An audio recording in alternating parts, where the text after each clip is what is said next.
Montana Territory, 1875. The Montana sunset painted the sky in hues of amber and gold as Quentin Sutherland guided his horse across the windswept range. At 25, he'd already claimed his stake in this untamed land.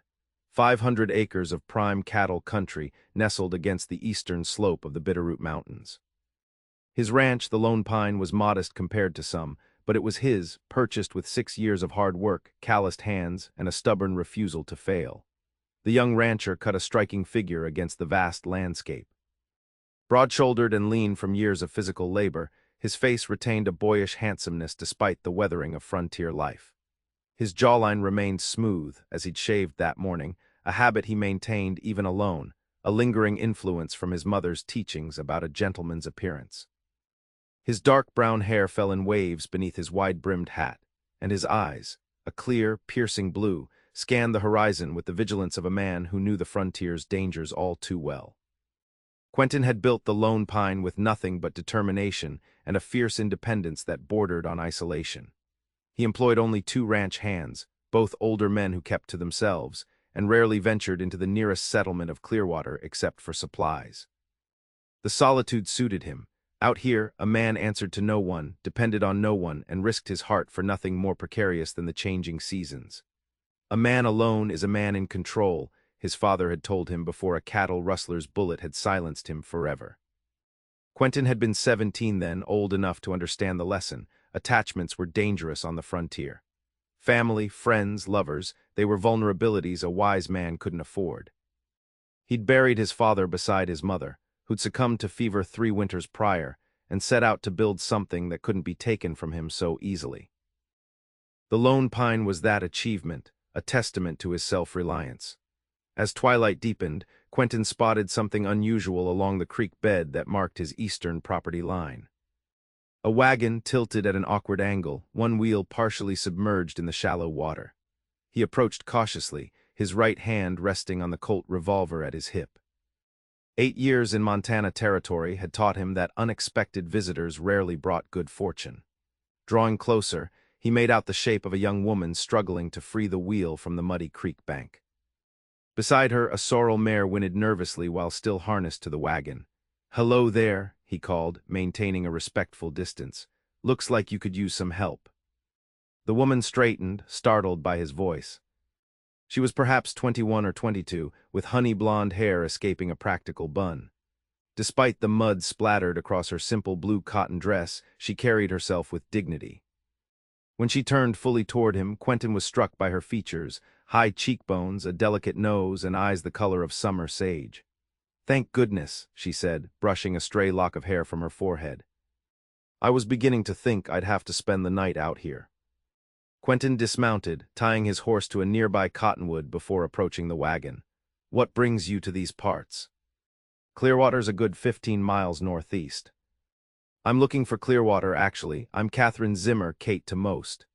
She extended a mud-smudged hand, which he shook after a moment's hesitation. Her grip was surprisingly firm. "I've come to take the teaching position." "Teaching position?" "Yes, Clearwater advertised for a schoolteacher in the St. Louis paper. I arrived by train in Helena last week and purchased this wagon for the final leg of my journey." She gestured to the stuck wheel with frustration. "I was making good time until this happened."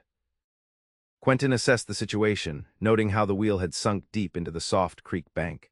"You're lucky it's just mud and not a broken axle." He returned to his horse and retrieved a coiled rope. "Stand back, Miss Zimmer." "Kate, please." "Stand back, Kate," he amended, securing one end of the rope to his saddle horn and the other to the wagon's frame. With practiced commands, he directed his horse to pull while Kate guided the mare, and together they freed the wagon from the creek bed. As the wagon rolled onto firmer ground, Quentin noted the fading light. "It'll be dark soon. Clearwater's too far to reach before nightfall, especially with these roads." Kate looked around, her expression betraying uncertainty despite her composed demeanor. "I don't suppose there's an inn nearby."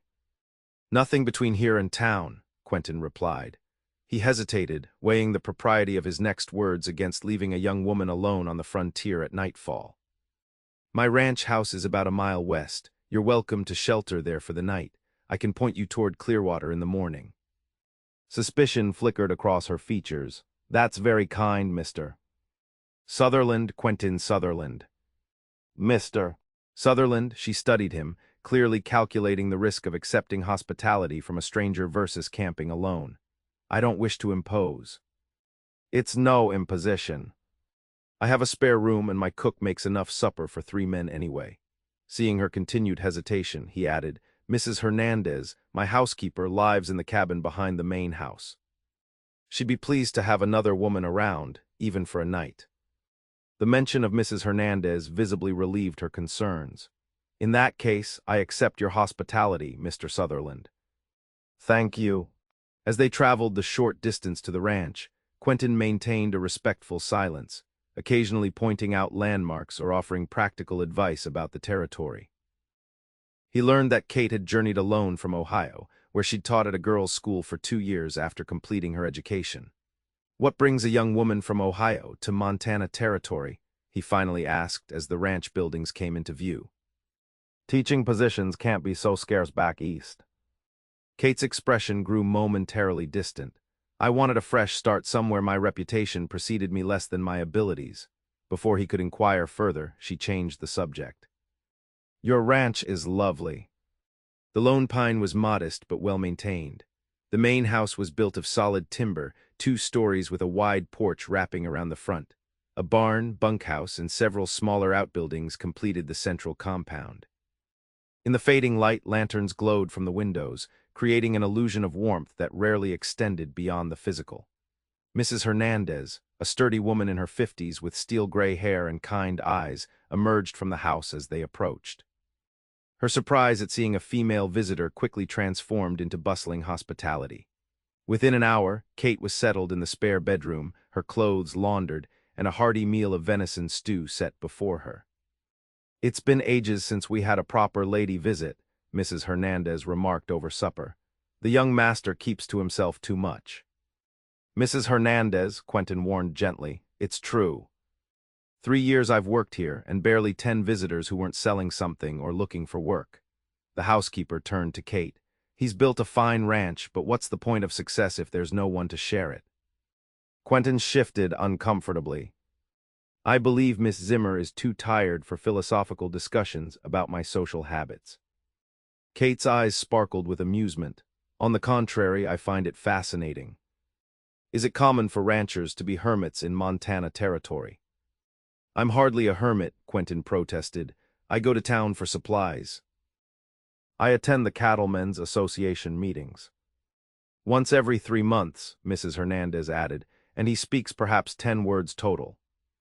Kate laughed, a light, musical sound that seemed out of place in the usually silent dining room. "Well, Mr. Sutherland, I'm grateful for your hermitage being interrupted on my behalf tonight." Something about her easy manner and the way she engaged with Mrs. Hernandez made the house feel different, as though long-shuttered windows had been thrown open to fresh air. Quentin found himself talking more than usual, describing the ranch's operations and the challenges of the previous winter. After supper, while Mrs. Hernandez showed Kate to her room, Quentin stepped onto the porch, disturbed by how quickly the young schoolteacher had penetrated the carefully constructed solitude of the Lone Pine. One night he reminded himself, tomorrow she'd continue to Clearwater, and the ranch would return to its comfortable silence. Yet as he gazed at the stars emerging in the vast Montana sky, Quentin couldn't ignore a peculiar emptiness that hadn't seemed so noticeable before her arrival. Morning dawned clear and bright, the kind of pristine early summer day that made the hardships of frontier life worthwhile. Quentin rose at first light, as was his habit, and was surprised to find Kate already in the kitchen, helping Mrs. Hernandez prepare breakfast. "Good morning, Mr. Sutherland," she greeted him, her honey-blonde hair neatly braided and pinned, wearing a freshly pressed green dress that complemented her eyes. "I hope you don't mind my invading your kitchen. I wanted to earn my keep." "The young lady makes excellent biscuits," Mrs. Hernandez announced approvingly. "Better than yours, Mr. Sutherland, though I'd never say so if she weren't here." Quentin raised an eyebrow. "Yet you just did." The housekeeper merely smiled and returned to her cooking. Over breakfast, Quentin explained the route to Clearwater, drawing a simple map on a piece of paper. "Stay on the main trail and you should reach town by midday. The schoolhouse is at the north end of Main Street. Can't miss it. Thank you, Kate studied the map. Will you be traveling to Clearwater anytime soon? I'd like to repay your hospitality properly once I'm settled. No need, Quentin replied quickly. Anyone would have done the same. I doubt that very much, she said softly. There are many who would have seen a woman alone as an opportunity rather than a responsibility. Her words held a weight that hinted at experience, and Quentin found himself wondering again what had driven this educated young woman to seek a teaching position in the remote Montana wilderness. After breakfast, he helped Kate prepare her wagon while Mrs. Hernandez packed enough food for her journey and then some. As Kate climbed onto the driver's seat, she turned to Quentin with genuine gratitude. Thank you again, Mr. Sutherland, your kindness won't be forgotten. Safe travels, Miss Zimmer. He watched her wagon disappear over the eastern ridge, telling himself the odd sense of loss was merely the disruption of routine. By tomorrow, he'd have forgotten the schoolteacher with the sage-green eyes and musical laugh. That prediction proved embarrassingly wrong. Throughout the following days, Quentin caught himself wondering whether she'd reached Clearwater safely, if the townspeople had welcomed her properly, whether the schoolhouse was in good repair. These thoughts intruded during cattle counts, fence mending, and the quiet evenings that had once been peaceful but now seemed merely empty. Mrs. Hernandez noticed his distraction. The schoolteacher made quite an impression, she observed while serving his supper one evening. I'm just concerned she arrived safely, Quentin replied defensively. Of course, the housekeeper's knowing smile irritated him. Which is why you've been staring at the eastern ridge every morning since she left. Don't you have mending to do? He grumbled. 2 weeks after Kate's departure, Quentin finally admitted to himself that a trip to Clearwater for supplies was overdue. He convinced himself it was purely practical. They needed coffee, salt, and ammunition, certainly not an excuse to discover whether the new schoolteacher had settled in properly. Clearwater had grown considerably in the 3 years since Quentin had established the Lone Pine. What had been little more than a trading post with a saloon now boasted a proper main street with a general store, a small hotel, a telegraph office, and indeed a schoolhouse. As Quentin rode down the dusty street, he noted new construction at the south end, evidence of the settlement's ambitions. After securing his supplies at the general store, Quentin found himself wandering toward the schoolhouse with manufactured casualness. The whitewashed building sat on a small hill, its bell tower visible throughout the town. School was in session, judging by the children's voices reciting something in unison. Quentin hesitated outside, suddenly aware of the absurdity of his position. What excuse could he possibly offer for interrupting a school lesson? As he turned to leave, the front door opened, and a stream of children burst forth, signaling the midday break. Kate appeared in the doorway, watching her pupils disperse. She wore a simple navy dress with a white collar, her honey-blonde hair arranged in the same practical bun. When she spotted him, surprise and pleasure brightened her features. Mr. Sutherland, what a pleasant surprise. Quentin removed his hat, suddenly conscious of his trail-worn appearance. Miss Zimmer, I was in town for supplies and thought I'd check that you arrived safely. Her smile widened. How thoughtful, especially considering I arrived 2 weeks ago. He felt heat rise in his face. Supply runs aren't frequent when you're managing a ranch alone. Of course, her eyes sparkled with the same amusement he remembered from supper that night. Well, as you can see, I arrived safely and have settled in quite well. The townspeople have been very welcoming. I'm glad to hear it. An awkward silence fell between them until Kate gestured toward a bench beneath a large cottonwood. I was just about to have my lunch. Would you care to join me? It's the least I can offer after your hospitality. Against his better judgment, Quentin accepted. As they sat together, Kate enthusiastically described her first weeks in Clearwater, the 12 students ranging from 6 to 16 years old, the town council's plans for expansion, the challenges of creating a proper curriculum with limited resources. Most of these children have never had formal education, she explained, breaking a biscuit in half and offering him a portion. Some can barely read, regardless of age. But they're eager to learn, which makes the task less daunting. You seem happy here, Quentin observed. I am. There's something liberating about building something from the ground up. She studied him curiously. Isn't that why you came west, Mr. Sutherland, to build something of your own? The perceptiveness of her question caught him off guard. Something like that. Mrs. Hernandez mentioned you started your ranch from nothing. That takes courage and vision.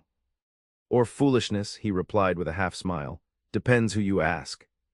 Their conversation flowed more easily than Quentin expected, touching on books they'd read, the changing seasons in Montana versus Ohio, and the peculiarities of frontier life. When the school bell rang, signaling the end of the lunch break, he was surprised to find nearly an hour had passed. I should let you get back to your students, he said, rising from the bench. It was wonderful to see you, Mr. Sutherland. Kate stood as well, smoothing her dress. Perhaps you'll visit Clearwater more regularly now that you know the schoolteacher isn't completely incompetent. Her teasing tone drew an unexpected laugh from him. Perhaps I will, Miss Zimmer. As Quentin rode back to the Lone Pine that afternoon, he found himself contemplating the strange contradiction of Kate Zimmer. She embodied everything he'd deliberately avoided: connection, complication, the vulnerability of caring what another person thought. Yet something about her straightforward manner and quiet confidence made those risks seem less threatening than before. It was a dangerous line of thinking, one he firmly pushed aside as the ranch came into view. The Lone Pine demanded his full attention, especially with summer roundup approaching. Whatever impression the schoolteacher had made would fade with time and distance. He would make certain of it. That resolution lasted precisely 3 weeks. The letter arrived via a passing cattle buyer who mentioned he'd been asked by the pretty schoolteacher in Clearwater to deliver it if he happened past the Lone Pine. Quentin had accepted the folded paper with feigned nonchalance, waiting until the buyer departed before breaking the seal. Kate's handwriting was as precise and organized as he might have expected. Dear Mr.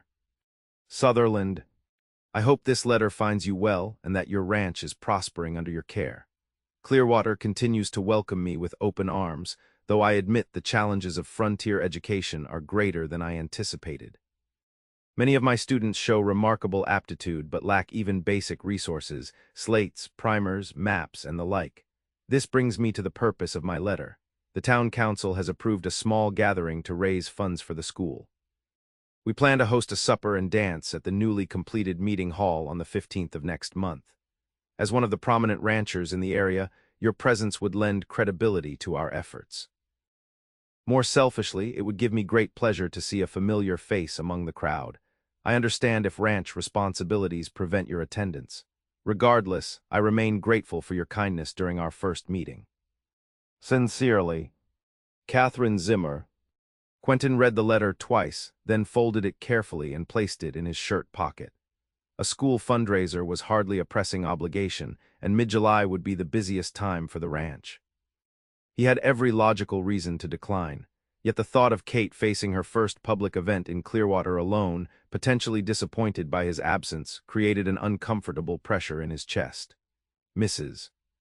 Hernandez, who had developed an uncanny ability to read his moods, noticed his distraction at supper. Bad news? She inquired, nodding toward the pocket where he'd stored the letter. No, an invitation. The new schoolteacher is organizing a fundraiser for the school. Mrs. Hernandez's eyes lit with interest. Miss Zimmer, how lovely. When is this event? The 15th of next month, Quentin replied, attempting to sound indifferent. Middle of the summer work. I won't be able to attend. Nonsense, the housekeeper declared firmly. Miguel and Juan can manage the ranch for one evening. That new suit I ordered from the catalog has been hanging unused since Christmas. I didn't say I wanted to attend, Quentin protested. You didn't need to, Mrs. Hernandez smiled knowingly.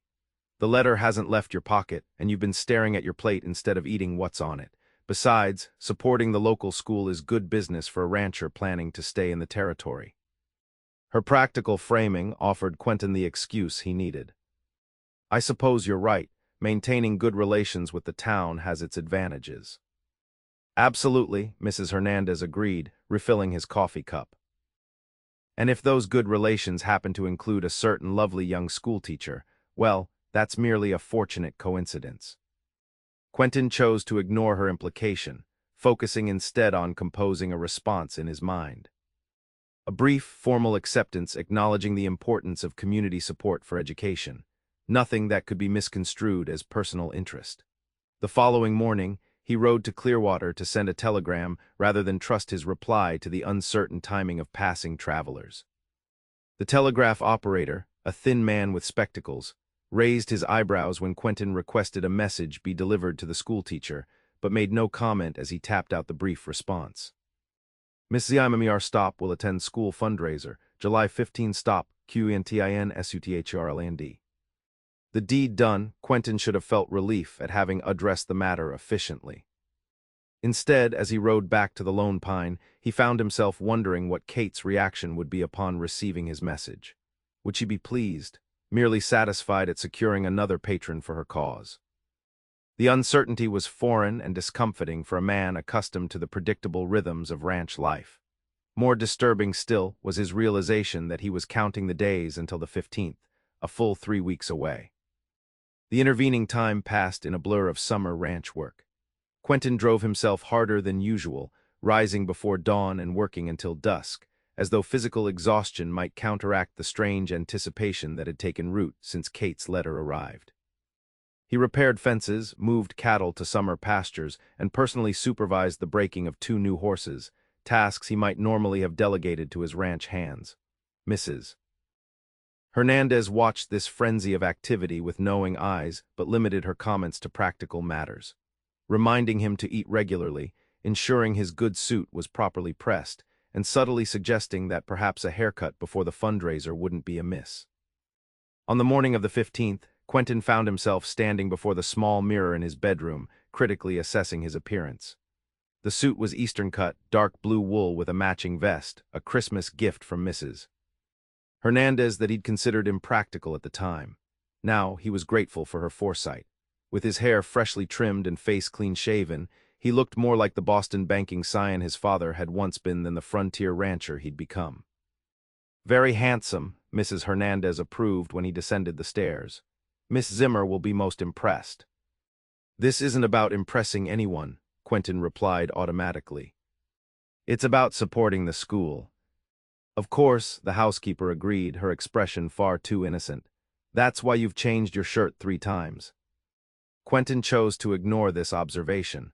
I'll likely be late returning. Don't wait up. Take your time, Mrs. Hernandez called after him. The ranch won't collapse if you enjoy yourself for one evening. The ride to Clearwater seemed shorter than usual, the summer evening pleasant with cooling breezes from the mountains. As Quentin approached the settlement, he could see lanterns illuminating the new meeting hall, and the sound of a fiddle floated on the air. Wagons and horses lined the street outside, indicating an impressive turnout. Quentin secured his horse and adjusted his jacket, suddenly nervous in a way that confrontations with rustlers or wild animals had never made him. Taking a deep breath, he entered the hall. The large room was transformed from the utilitarian space he'd glimpsed during construction. Paper lanterns hung from the rafters, tables lined the walls laden with food, and flowers decorated every available surface. At the far end, 3 musicians, fiddle, guitar, and accordion, played a lively tune while several couples danced in the cleared center space. Quentin scanned the crowd, searching for Kate. He found her near the entrance, greeting guests with a warm smile. She wore a dress of deep green silk that highlighted her eyes and complemented her honey blonde hair, which was arranged more elaborately than he'd seen before, with soft curls framing her face. The sight of her caused an unexpected tightness in his chest. She noticed him almost immediately, her face brightening. "Mr. Sutherland, you came." "I said I would," he replied, removing his hat. "The turnout looks impressive." "Beyond my expectations," Kate agreed, her eyes dancing with excitement. "Nearly everyone in Clearwater is here, plus ranchers and miners from miles around. Come, let me introduce you to some people." Before he could protest, she had taken his arm and guided him through the crowd.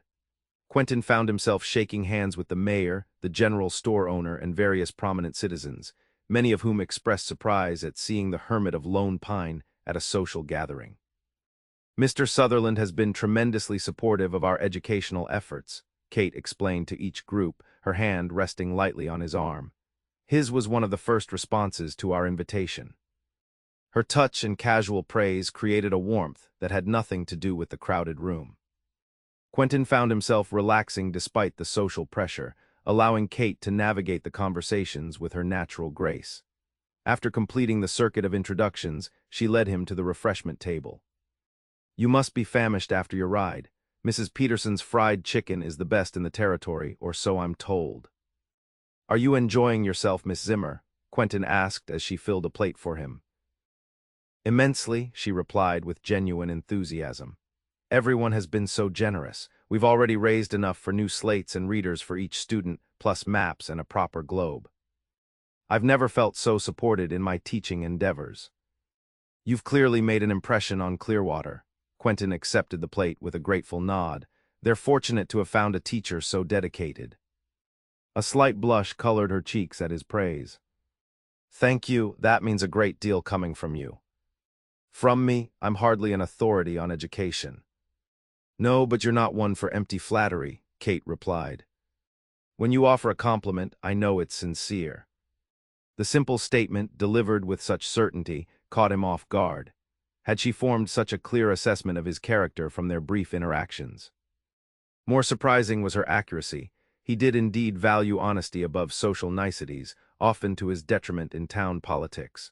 Before he could respond, the music changed to a waltz, and Kate glanced toward the dance floor. "Do you dance, Mr. Sutherland?" "Not in many years," he admitted, "and poorly even then." "What a shame," she said with a teasing smile. "I was hoping you might rescue me from Mr. Collins, the freight company owner. He's stepped on my toes during every dance so far." The challenge in her eyes was unmistakable. Quentin set his plate aside and offered his hand with formal precision. "In that case, Miss Zimmer, may I have this dance? I promise only to step on your toes every other measure, which should be an improvement." Kate laughed as she placed her hand in his. A vast improvement indeed. As Quentin led her to the dance floor, he silently thanked his mother for the dancing lessons she'd insisted upon during his youth in Boston. The steps returned more readily than expected, and soon they were moving smoothly among the other couples. "You're full of surprises, Mr. Sutherland," Kate remarked as he guided her through a turn. "You dance beautifully for a man who claimed no skill." "I said I danced poorly, not that I couldn't dance," he corrected, allowing himself a small smile. "Besides, any appearance of grace is entirely due to my partner." "Now you're flattering me."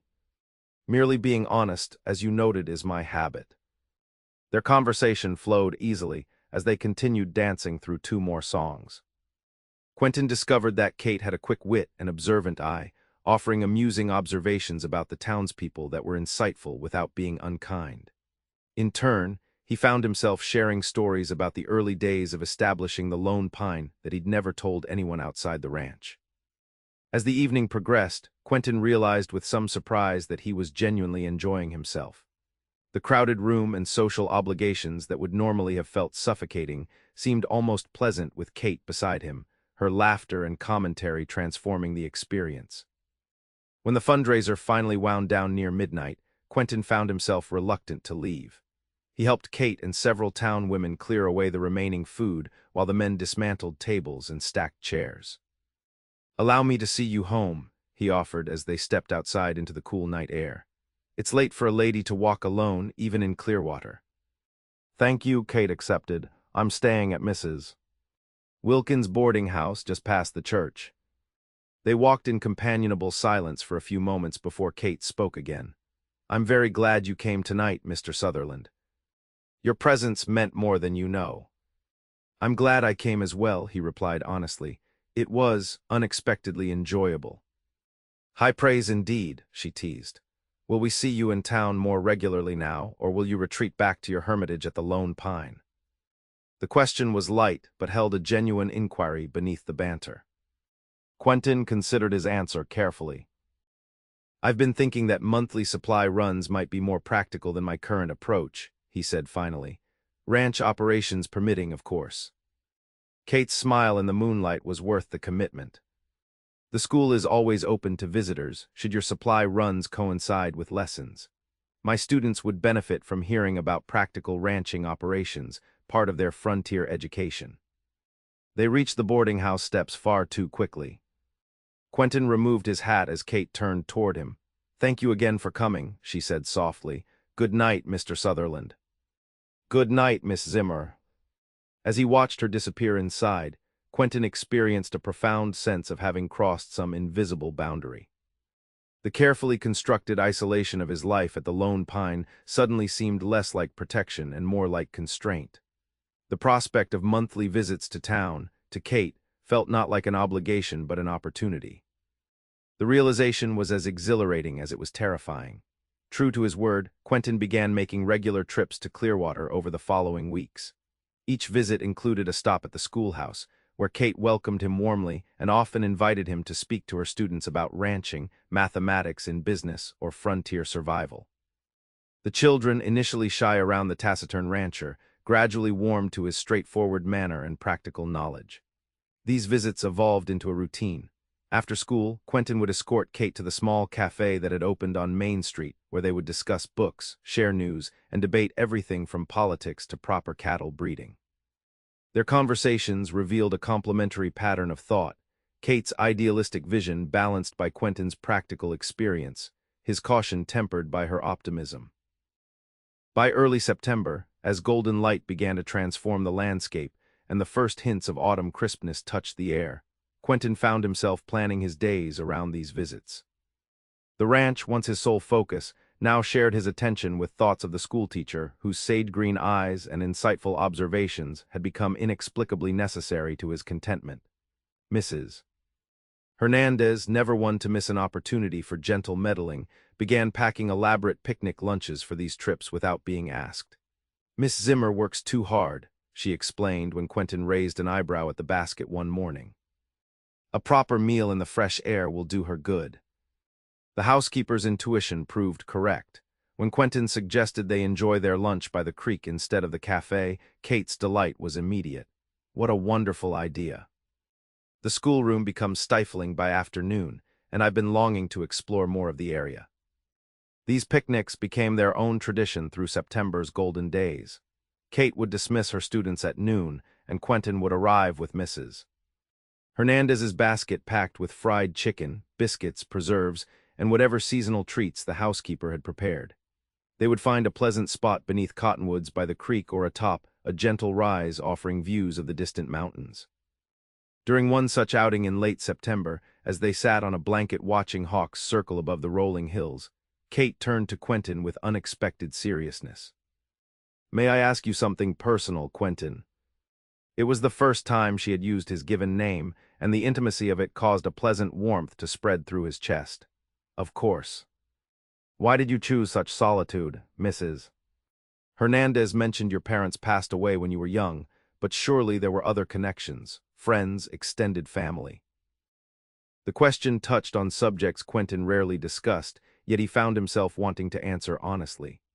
"My father's family disowned him when he married my mother. She was a schoolteacher, not the society match they'd planned. When they died, there was little left of their Boston life to return to.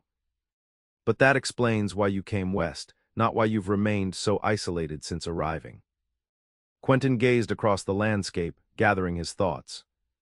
"My father built a successful cattle operation near Helena, only to lose everything when his partner embezzled their funds and disappeared. He trusted too easily, believed in partnership and community." The bitterness in his voice surprised even him. 6 months later he was dead, shot by rustlers while defending what little remained. Kate's hand covered his where it rested on the blanket. "I'm so sorry." "I learned from his mistakes," Quentin continued. "The Lone Pine is mine alone. No partners, minimal connections to town politics or social obligations. It's safer that way." "Safer, perhaps," Kate said gently. "But is it living truly? Your father took risks and suffered losses, yes, but didn't he also experience the fullness of life, love, friendship, connection, before those losses occurred?" Her words struck uncomfortably close to fears Quentin had never articulated. Some would consider building a successful ranch from nothing a full life. "Some would," she agreed, "but I wonder if you truly do." They sat in silence for a long moment, her hand still resting atop his, a point of warmth and connection that seemed to contradict his carefully constructed philosophy of independence. "What about you?" Quentin finally asked, needing to shift attention from his own vulnerabilities. "You mentioned wanting a fresh start away from Ohio. What were you leaving behind?" Kate withdrew her hand, smoothing invisible wrinkles from her skirt. Nothing so tragic as your story. Merely small-town gossip and disappointed expectations. She paused, then continued with careful precision. I was engaged to be married to the son of the school board president. It was not a love match, but a practical arrangement that satisfied both families. What happened? I discovered he was involved with another woman, had been for years, in fact. When I broke the engagement, his family was embarrassed and angry. They used their influence to make my position at the school untenable. A shadow crossed her face. The whispers and pitying glances became unbearable. Montana territory seemed far enough to escape them. So we're both running from something, Quentin observed. Kate smiled wryly. Perhaps, though I prefer to think I'm running towards something instead, a place where I'm judged by my abilities rather than my past. Her resilience struck him forcefully. While he had responded to betrayal by withdrawing, she had faced humiliation by seeking new horizons, new connections. There was a courage in her approach that made his own philosophy seem suddenly less pragmatic and more cowardly. As they packed up their picnic that afternoon, Quentin found himself reconsidering long-held beliefs about self-sufficiency and isolation. The conversation lingered in his mind during the ride back to the Lone Pine, a pebble disturbing still waters. The following weeks brought a subtle shift in their relationship. The formality of Mr. Sutherland and Miss Zimmer gave way to Quentin and Kate during their private conversations. Their discussions delved deeper into hopes and beliefs, past experiences and future aspirations. Quentin found himself sharing thoughts he'd never voiced aloud, while Kate revealed layers of strength and vulnerability beneath her composed exterior. By mid-October, as the aspen trees blazed gold against azure skies and the first frost crisped the morning grass, Quentin had come to a startling realization. He was falling in love with Kate Zimmer. The knowledge terrified and exhilarated him in equal measure. He had no illusions about his suitability as a husband. 5 years of near solitude had left him awkward in social situations, stubborn in his habits, and untrained in the niceties of courtship. Yet the thought of returning to his isolated existence without Kate's intelligence, laughter, and gentle challenges had become inconceivable. As Quentin contemplated how to navigate these uncharted emotions, events beyond his control intervened to accelerate matters. October brought early snowfall to the mountains, unusual in its intensity for the season. Quentin and his ranch hands worked tirelessly to move cattle to lower pastures and ensure winter preparations were complete. These responsibilities kept him from Clearwater for nearly 2 weeks, the longest he'd been absent since the July fundraiser. When he finally made the journey to town, heavy clouds threatened more snow, and the wind carried a biting chill that penetrated his heaviest coat. Clearwater seemed subdued under the gray sky, with few people braving the weather for unnecessary errands. The schoolhouse stood silent when Quentin arrived, no children's voices or chalk-on-slate sounds emanating from within. Concerned, he tied his horse and approached the building, noting the absence of smoke from the chimney despite the cold. The door was unlocked, but the classroom empty, the stove cold. Quentin frowned, checking his pocket watch. School should have been in session for hours by now. His concern deepening, he made his way to Mrs. Wilkins' boarding house, where the landlady greeted him with surprise. "Mr. Sutherland, goodness, you haven't heard." "Heard what?" "I've been at the ranch preparing for winter. Where's Miss Zimmer?" "Mrs." Wilkins' expression shifted to concern. "She's ill, Mr. Sutherland, quite seriously. Dr. Hammond diagnosed influenza last week. The school's been closed since Tuesday." Cold fear gripped Quentin. Influenza had claimed his mother and countless others in Montana territory, where harsh conditions and limited medical resources made every illness more dangerous. How serious? "Is she recovering?" The landlady's hesitation told him everything before she spoke. "Dr. Hammond is concerned. The fever won't break, and there's been talk of pneumonia setting in." "He's with her now." "Where is she?" "Upstairs, second door on the right. But Mr. Sutherland, the doctor advised against visitors. The illness is contagious and—" Quentin was already climbing the stairs, taking them 2 at a time.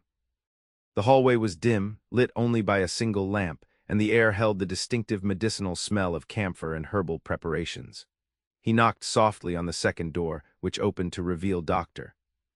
Hammond, a gray-haired man with tired eyes and a perpetually worried expression. Recognition dawned on the physician's face. "Mr. Sutherland, this is unexpected." "How is she?" Quentin demanded, attempting to see past him into the room. "Doctor." Hammond sighed, stepping into the hallway and partially closing the door behind him. "Not well, I'm afraid. The fever persists despite our best efforts, and her breathing has become labored. I've seen this progression before. The influenza weakens the lungs, allowing pneumonia to develop." "She'll recover, though," Quentin pressed. "Kate's young and strong." "Youth and strength help, certainly," the doctor acknowledged. "But frontier influenza is unpredictable. The next 24 hours will be critical." He studied Quentin's face with professional assessment. "I must advise against your entering. The contagion risk is significant." "I understand the risk," Quentin replied firmly. "I need to see her." Something in his tone must have conveyed the futility of further argument. Dr. Hammond nodded reluctantly. "Very well, keep the visit brief. Mrs. Wilkins has been applying cold compresses to reduce the fever. Continue that if you stay. I'll return this evening with more willow bark tea." As the doctor departed, Quentin took a steadying breath before entering the sick room. The small space was dim, curtains drawn against the gray daylight. A single lamp burned low on the bedside table, casting weak light over the still form beneath the quilts. Kate lay motionless, her face flushed with fever, honey-blonde hair dark with perspiration against the pillow. Her breathing was shallow and labored, each inhalation seeming to require conscious effort. The vibrant, articulate woman who had challenged and charmed him was barely recognizable in this fragile patient. Quentin moved quietly to the bedside, sitting carefully on the edge of the chair placed there. "Kate," he said softly, uncertain if she could hear him, "it's Quentin." Her eyelids fluttered but didn't open. He reached for her hand atop the quilt, alarmed by the heat radiating from her skin. "I'm sorry I've been away," he continued, his voice rough with emotion. "The ranch needed attention before winter. I should have come sooner." The cloth on her forehead had warmed, he noticed. Quentin gently removed it, dipping it in the basin of water on the bedside table before wringing it out and replacing it. The simple action, something his mother had done for him during childhood illnesses, felt inadequate against the seriousness of Kate's condition. "You need to fight this, Kate," he said, still holding her hand. "Clearwater needs its schoolteacher. The children miss you." He paused, then added quietly, "I miss you." For hours, Quentin maintained his vigil, refreshing the cool cloth, helping Kate sip water when she stirred, speaking softly about the ranch and town news as though she could hear him. "Mrs. Wilkins brought broth and tea, looking increasingly concerned as evening approached with no improvement in Kate's condition. When Dr. Hammond returned, he examined Kate thoroughly, his expression growing graver. "The fever should have broken by now," he told Quentin privately. "Her body is fighting hard but without modern hospital facilities." He left the implication unspoken. "There must be something more we can do," Quentin insisted. "Continue the cold compresses. Get fluids into her when possible. Beyond that," the doctor shook his head. "Prayer wouldn't be amiss, Mr. Sutherland." After the doctor left, Quentin resumed his position beside Kate's bed, determined not to leave until her condition improved. As night deepened and the boarding house grew quiet, he found himself speaking more openly, the darkness and Kate's unconscious state removing normal restraints. "You can't leave, Kate," he said, voice barely above a whisper. "Not when I've just found you. Not when you've shown me there might be more to life than what I built at the Lone Pine." He described how different the ranch felt now, how he'd begun to see it not just as an achievement but as an incomplete foundation, a place that could be more than a testament to independence. "I always thought vulnerability was weakness," he admitted, gently bathing her face with the cool cloth. "My father trusted and it destroyed him, but you trust, Kate. You left everything familiar behind to build something new among strangers. That's not weakness, it's the bravest thing I've ever witnessed." Throughout the night, Quentin continued his one-sided conversation, finding words for feelings he'd barely acknowledged to himself. He spoke of the future he'd begun to imagine, one that included shared meals that weren't just picnics, mornings beginning with her smile, evenings ending with her insights. He described improvements he'd planned for the ranch house, wondering aloud if she would approve. As dawn approached, Kate's breathing became more labored, her skin hotter despite the cool compresses. Quentin felt panic rising as her condition deteriorated rather than improved. He refreshed the cloth with increasingly desperate movements, his whispered encouragements taking on the tone of pleading. "Stay with me, Kate," he urged. "I need you. The Lone Pine needs you." In a moment of raw emotion, he pressed her fevered hand to his cheek.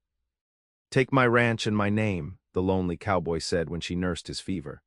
"Both are yours if you'll just fight through this. I love you, Kate Zimmer. I think I have since that first night at the Lone Pine." The confession hung in the quiet room, witnessed only by the fading lamplight and the unconscious woman who had transformed his carefully ordered existence.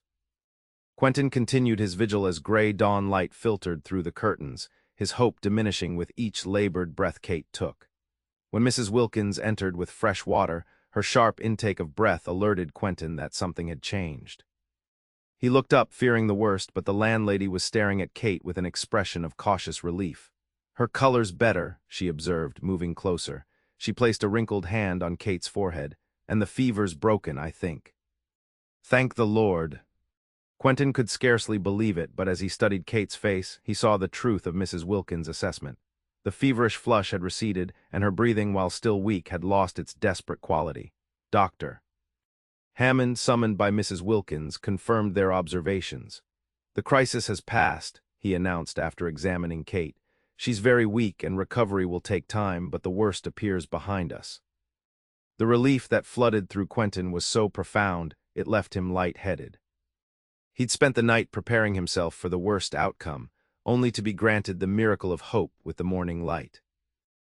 "She'll need careful attention for several days," the doctor continued. "Proper nutrition, rest, gradual return to activity. Is there family who can be notified?" "No," Quentin replied, "no family." Then, with sudden decision, "She'll recover at the Lone Pine." Both Mrs. Wilkins and Dr. Hammond looked startled by this pronouncement. "Mr. Sutherland," the landlady began cautiously, "while your concern is admirable, a young unmarried woman staying at a bachelor's ranch would cause considerable gossip." "Mrs. Hernandez will attend her," Quentin countered. "And I'm not concerned with gossip. The ranch is warmer, more comfortable, and better provisioned than any place in Clearwater. Kate deserves the best care possible."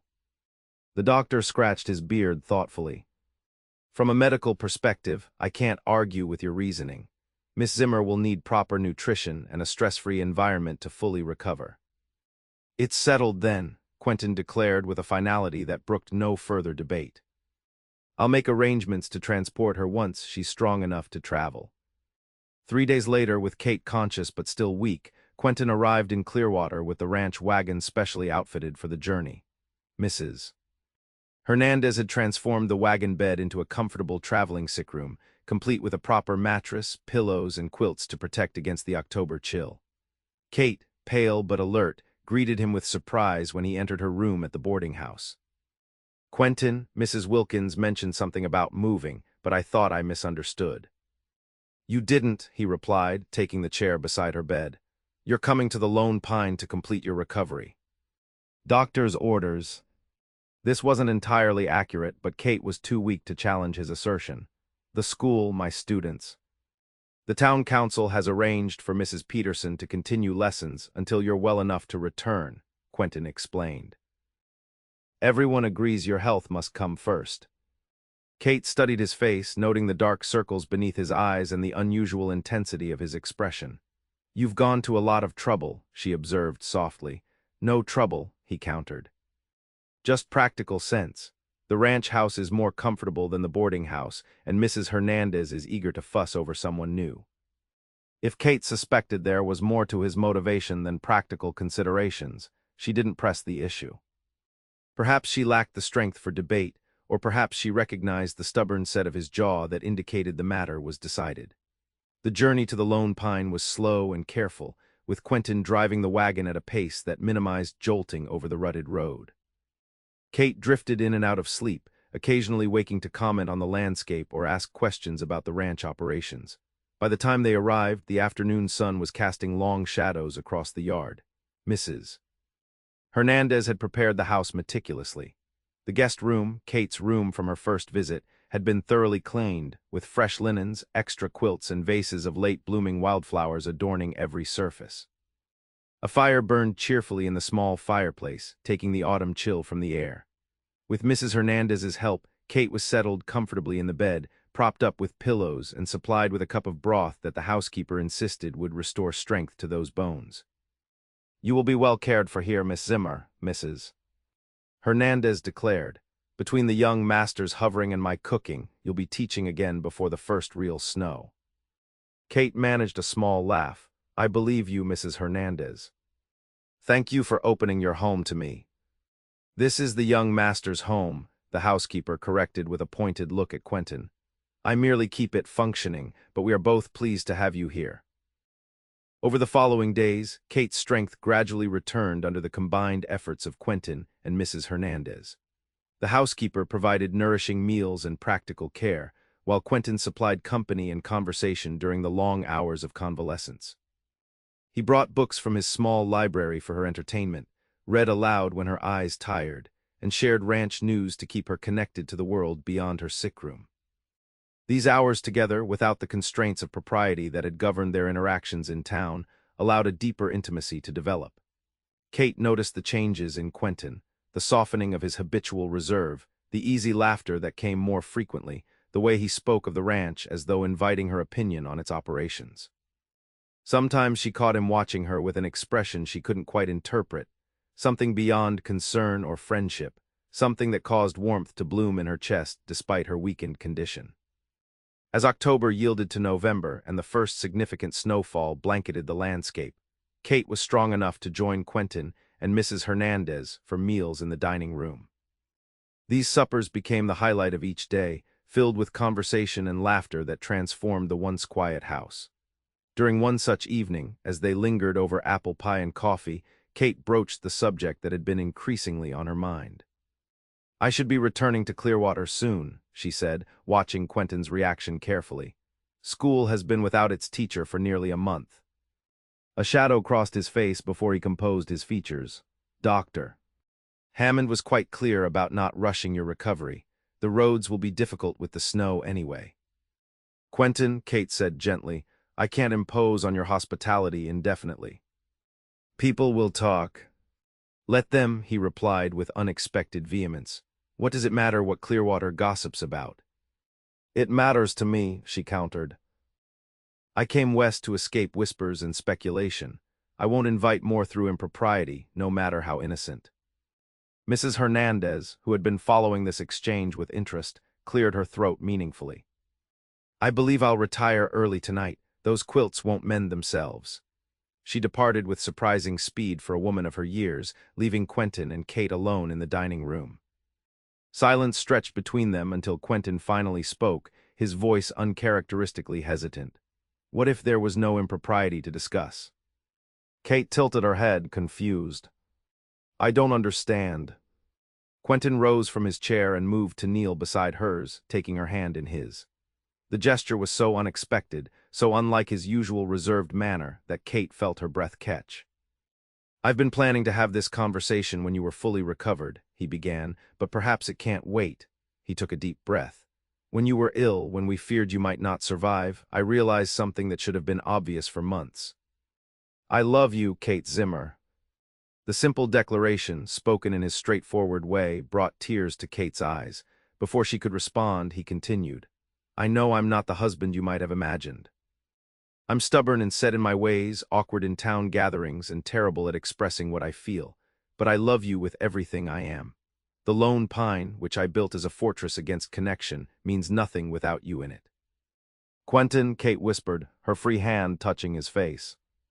"You don't need to answer now," he said quickly. "You're still recovering and this is sudden, but know that when I brought you here, it wasn't just for your health. It was because I couldn't bear the thought of you anywhere but with me."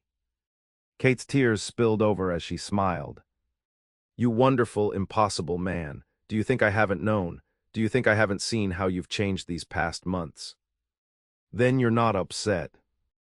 Hope brightened his expression. "How could I be upset that the man I love returns my feelings?" She leaned forward, pressing her forehead against his. "I've been falling in love with you since that first picnic when you told me about your father. Perhaps even before." Quentin closed his eyes briefly, overwhelmed by her words. When he opened them, they held a certainty Kate had seen only when he discussed the ranch, his surest passion until now. "Marry me," he said simply. "Not someday, not when convention deems appropriate. Now this winter, be my wife, my partner in everything. Let the Lone Pine become our home, not just mine." The offer, everything she'd come to want but hadn't dared hope for, rendered Kate momentarily speechless. When she found her voice, it held the practical tone that complemented his directness so well. "People will assume it's because of my illness that we're rushing because of compromise." Quentin smiled. "Let them assume what they will. We know the truth, that I loved you before you fell ill, that I would have asked eventually regardless." "Mrs. Hernandez will be insufferably pleased with herself," Kate noted, her own smile growing. "She's earned the right to gloat," Quentin acknowledged. "She saw what was happening long before I admitted it to myself." Kate considered for another moment, though her heart had already decided. "Yes," she said finally. "Yes, I'll marry you, Quentin Sutherland. Not because of illness or propriety or what people might say, but because I love you and want to build a life with you." The joy that transformed Quentin's face was unlike anything Kate had seen before. The reserved rancher laid bare in a moment of pure emotion. He rose enough to take her face gently in his hands and kissed her with reverent tenderness, as though she were something precious and fragile. When they parted, both flushed and smiling, Kate couldn't resist teasing him. "Mrs.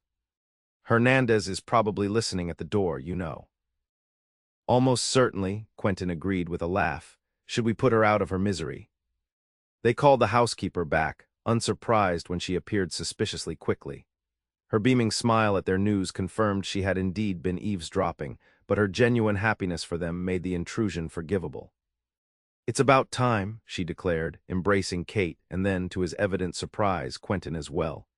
"This house has needed a proper mistress since it was built, and you, young master, have needed someone to match that stubborn mind of yours." Plans were quickly formed. The wedding would take place at the ranch once Kate was fully recovered, perhaps mid-December. It would be small. Quentin had few connections beyond business associates, and Kate's friends were limited to Clearwater acquaintances. Mrs. Hernandez would prepare a wedding feast, and they would invite the townspeople to celebrate afterward. When Quentin rode to Clearwater the following day to inform the town council and arrange for the minister, the news spread rapidly. To the couple's relief, the response was overwhelmingly positive. The romantic narrative of the reclusive rancher falling in love with the schoolteacher, then nursing her through dangerous illness, captured the community's imagination. Far from generating scandalous gossip, their engagement created a wave of goodwill that surprised even Mrs. Hernandez. "I told you," Kate said when Quentin returned with reports of congratulations and well wishes. "People love a good love story, especially on the frontier where happiness can seem scarce." "I stand corrected," Quentin conceded, taking her hand, "though I still don't care what they think as long as you're happy." The weeks leading to their wedding transformed the Lone Pine. Under Mrs. Hernandez's direction, and with Kate's input, the ranch house underwent subtle changes that softened its bachelor austerity. Curtains appeared in windows that had been bare for years, comfortable chairs were arranged in the parlor that had rarely been used, and the kitchen expanded its offerings beyond the practical to include occasional treats and special meals. More significant were the changes in Quentin himself. The rigid self-sufficiency that had defined him loosened as he included Kate in ranch decisions, sought her opinion on future plans, and shared the management responsibilities that he had previously shouldered alone. He remained practical and sometimes stubborn, but the hardened isolation that had characterized his approach to the frontier visibly melted away. For her part, Kate blossomed in her new role. As her health returned completely, she divided her time between preparations for their life together and limited teaching duties in Clearwater. The town council, recognizing the value of keeping their schoolteacher happy, arranged for a wagon to transport her to and from the settlement 3 days a week, allowing her to maintain her position while transitioning to ranch life. December arrived with crystalline cold and pristine snowfalls that transformed the landscape into a winter wonderland. The wedding was set for the 15th, exactly 5 months after the school fundraiser where their relationship had truly begun. On the morning of their wedding day, Quentin stood on the porch of the ranch house, watching the sun rise over the snow-covered eastern ridge. The lone pine stretched around him, 500 acres that had once represented his entire world. Now it seemed merely the setting for something far more valuable. Mrs. Hernandez found him there, contemplative in the early light. "Having second thoughts, young master," she teased, knowing full well the answer. "Not one," Quentin replied honestly. "Only gratitude that Kate came into my life." The housekeeper nodded approvingly. "Your parents would be proud of the man you've become, especially these past months." The simple statement touched Quentin deeply. "I hope so. I think they would have loved Kate." "Without question," Mrs. Hernandez agreed. "Now come inside before you freeze." No bride wants a groom with frostbite. The ceremony took place in the ranch house parlor at noon. Reverend Thomas from Clearwater officiated, while Mrs. Wilkins served as Kate's attendant and the town's general store owner stood as Quentin's witness. Despite the intimate setting, the room was crowded with well-wishers from Clearwater and neighboring ranches, all eager to celebrate the union of their schoolteacher and the once reclusive rancher. Kate was radiant in a dress of ivory silk that Mrs. Hernandez had secretly ordered from Helena. Her honey-blonde hair was arranged with winter berries and evergreen, and her sage-green eyes shone with joy as she joined Quentin before the minister. For Quentin, the formal words of the ceremony seemed both surreal and inevitable, the culmination of a journey he hadn't known he was making until Kate showed him the way. When they exchanged vows, his voice remained steady and clear, carrying the absolute certainty that had replaced his former isolation. "I, Quentin Sutherland, take thee, Catherine Zimmer, to be my wedded wife, to have and to hold from this day forward, for better, for worse, for richer, for poorer, in sickness and in health, to love and to cherish, till death us do part." Kate's answering vows were equally firm, her eyes never leaving his as she promised herself to him completely. When the Reverend pronounced them husband and wife, the gathered crowd erupted in cheers that seemed to fill the usually quiet house with new life. The celebration continued well into the evening, with music and dancing in the barn that had been cleared and decorated for the occasion. Quentin found himself accepting congratulations from people he barely knew, neighbors he'd kept at arm's length for years who now slapped his back and offered sincere good wishes. Through it all, Kate remained by his side, her hand in his, her presence grounding him in the unfamiliar social waters. Occasionally their eyes would meet in silent communication, sharing private moments of connection amidst the public celebration. As the festivities wound down and guests began departing, Quentin and Kate stood on the porch, bidding farewell to the last visitors. The winter night was clear and cold, stars blazing in the black sky and moonlight turning the snow-covered landscape to silver. "Are you happy?" Quentin asked as the final wagon disappeared down the lane. Kate turned to him, her face glowing in the lantern light. "Completely, are you?" "More than I believed possible," he admitted. "I built the Lone Pine thinking it would be enough, that independence was the only security. I never imagined." "What?" she prompted gently when he hesitated. "I never imagined that sharing it, sharing everything, would make it more valuable, not less." He drew her into his arms. "You've changed everything, Kate Sutherland." "We've changed each other," she corrected. "Your strength gave me courage when I needed it most. Your honesty helped me trust again after betrayal." Their kiss was both tender and passionate, a promise of the life they would build together. When they finally separated, Quentin gestured toward the house that was now truly their home. "Shall we go in, Mrs. Sutherland? The Lone Pine awaits its mistress." Kate smiled, taking his hand. "Lead the way, Mr. Sutherland. We have a lifetime to begin." As they crossed the threshold together, Quentin reflected on the extraordinary journey that had brought them to this moment. From the chance encounter at the creek that summer evening to the sick room where he'd finally confronted his feelings, each step had led them here, to a partnership neither had been seeking but both now recognized as essential. The Lone Pine, once a symbol of isolation, had been transformed into the foundation for something far greater. A home built on love, trust, and the courage to risk connection despite the frontier's harsh lessons. As winter settled over Montana territory, Quentin and Kate Sutherland began their shared life, warming the ranch house with the certainty that together they had found not just shelter, but true belonging. Spring 1876 brought renewal to the Lone Pine Ranch. The snow retreated gradually from the pastures, revealing tender green shoots that promised abundant grazing for the expanding herd. Quentin had purchased additional breeding stock over the winter, a forward-thinking investment that Kate had encouraged and helped plan. Their partnership had flourished through the winter months, each discovering complementary strengths in the other. Kate's organizational skills and education brought new efficiency to the ranch's bookkeeping, while her natural warmth transformed the house into a true home where laughter and conversation replaced the silence that had once dominated. Quentin found himself growing into the role of husband with surprising ease. The stubborn independence that had defined him softened into a willingness to share decisions and vulnerabilities alike. He still worked tirelessly from dawn until dusk, but now returned to the warmth of Kate's company rather than the empty solitude he'd once considered sufficient. Together, they established new rhythms and traditions at the Lone Pine. Sunday afternoons were reserved for rides across the property, regardless of weather, allowing Kate to learn every creek and hillock of their land. Wednesday evenings became reading time, where they took turns sharing favorite books aloud before the fire. These simple pleasures, impossible in his previous existence, became the framework of a contentment Quentin had never imagined. Kate continued teaching in Clearwater 3 days a week, her commitment to education unwavering despite her new responsibilities as a rancher's wife. The town council, grateful to retain her services, arranged for reliable transportation that allowed her to maintain her independence without overtaxing her strength. On teaching days, Quentin found himself watching the eastern ridge for her return, a habit that amused Mrs. Hernandez to no end. "You'd think she was gone a month instead of hours," the housekeeper would tease when she caught him checking the time yet again.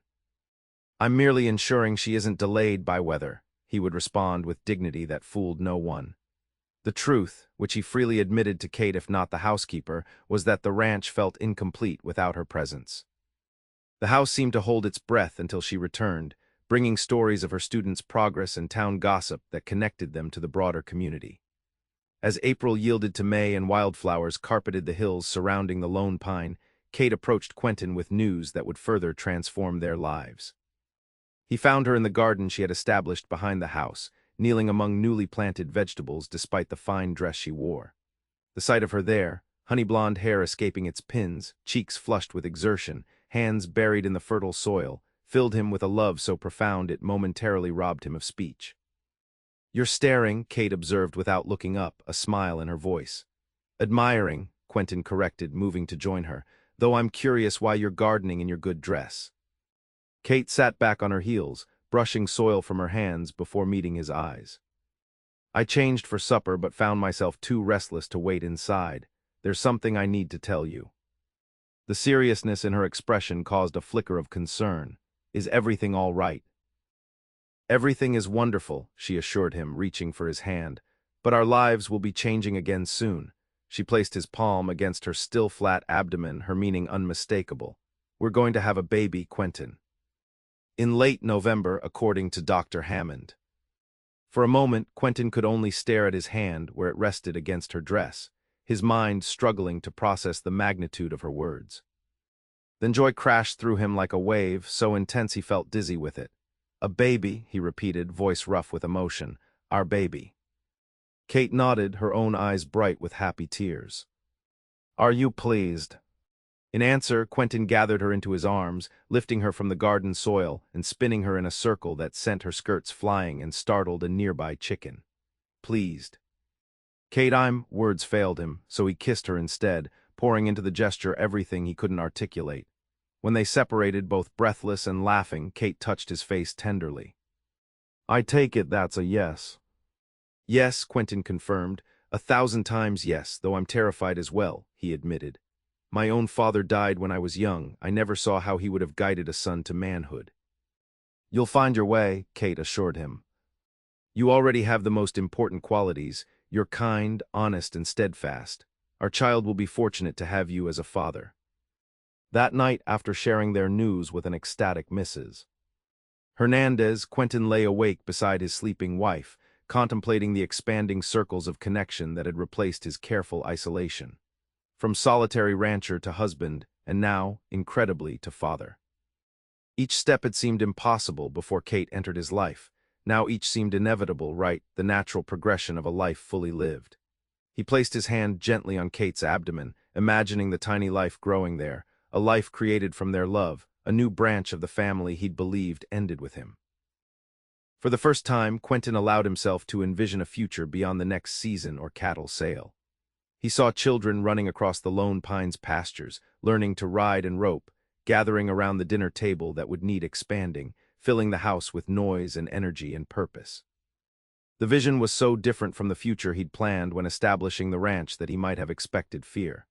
Instead, he felt only certainty and gratitude that Kate had shown him a different path, one where connections weren't vulnerabilities but strengths, where love expanded rather than constrained. Kate stirred beside him, her hand covering his where it rested on her abdomen. "You should be sleeping," she murmured drowsily. "Just thinking about our family," he replied softly. "How different everything is from what I imagined." "Better or worse?" she asked, though her tone suggested she knew the answer. "Infinitely better."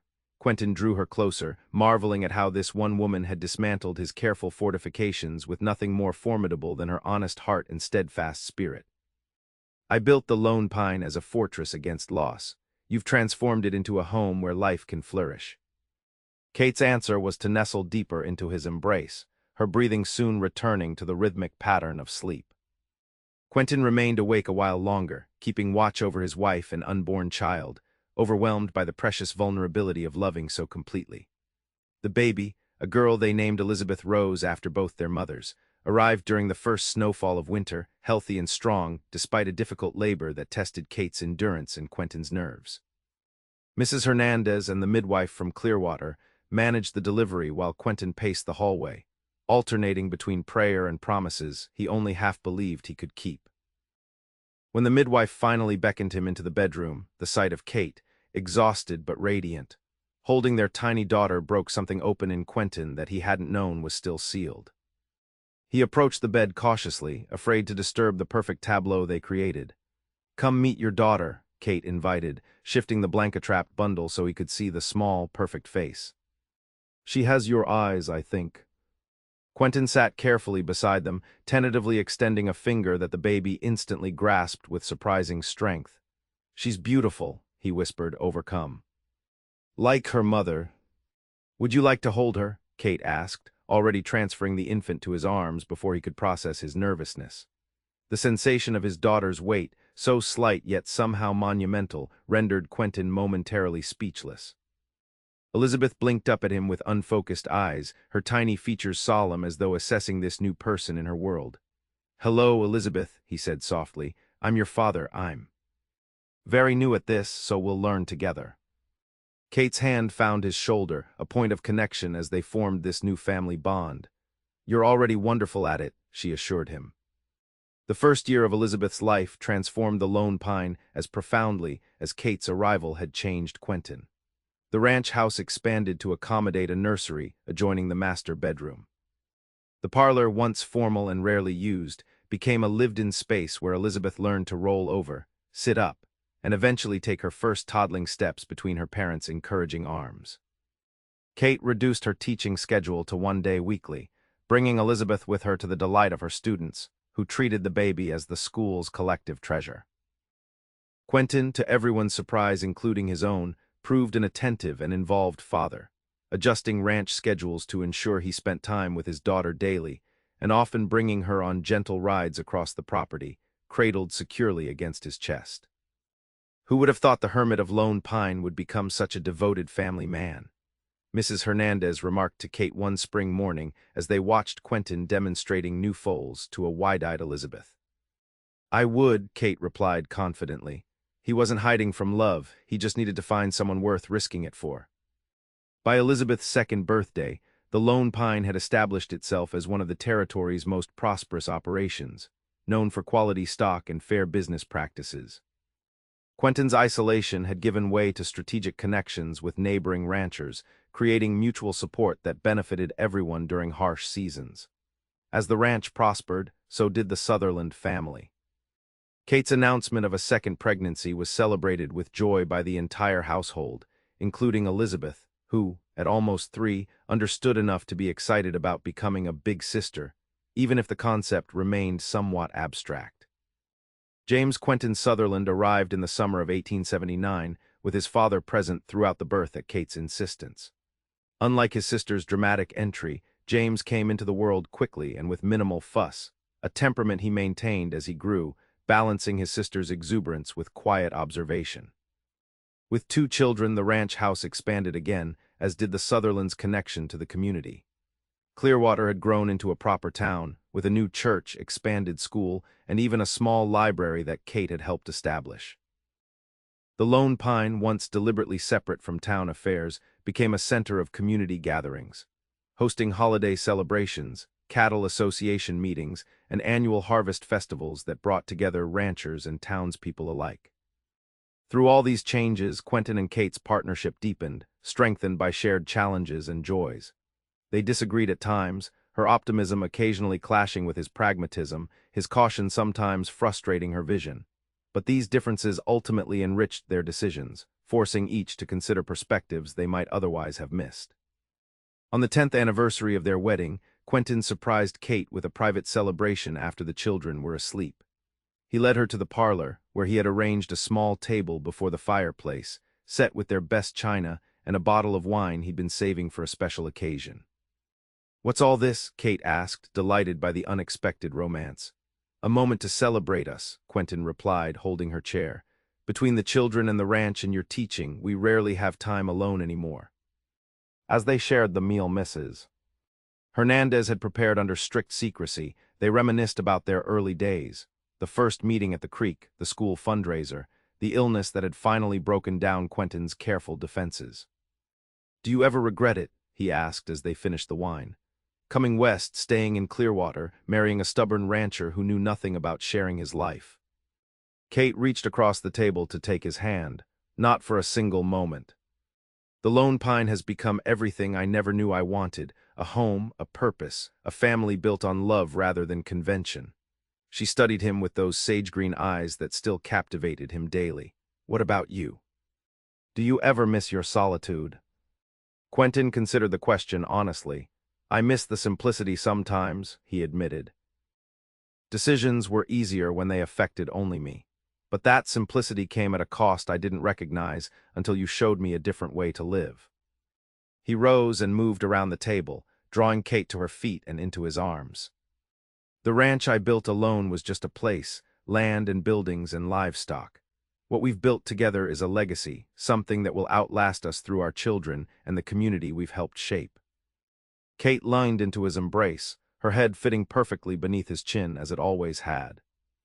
"Take my ranch and my name," she quoted softly. "Do you remember saying that when I was ill?" Quentin stiffened slightly in surprise. "You heard that? I thought you were unconscious." "I drifted in and out," she explained. "Most of that time is still hazy, but I remember your voice, anchoring me when the fever was worst. I remember you offering everything you had if I would just stay." "I meant it," Quentin said, tightening his arms around her. "I would have given everything then. I would give more now if possible." "There's nothing more I could want," Kate assured him. "You've given me a love I never thought to find, children who amaze me daily, work that fulfills me, and a home where I truly belong." She tilted her face up to his. "The only thing I'll ever ask is that you continue sharing it all with me, the challenges and the joys, the work and the rewards." "Always," Quentin promised before kissing her, the word both vow and gratitude for the extraordinary life they'd built from that chance encounter years ago. Outside, the Montana night cradled the Lone Pine Ranch in velvet darkness scattered with stars. Inside, the warmth of family and love filled the home that had once stood empty of everything but ambition. And in the center of it all, Quentin and Kate Sutherland continued the dance they'd begun when a stuck wagon wheel brought a schoolteacher into a lonely rancher's carefully ordered existence. The dance of 2 people who had found in each other not just love, but the courage to build something lasting on the frontier where so many dreams faltered. Where once there had been a solitary pine marking isolated achievement, there now flourished a forest of connections, reaching outward to family, community, and future generations. All growing from the sturdy roots of a love strong enough to transform isolation into belonging, survival into living, and a ranch into a home.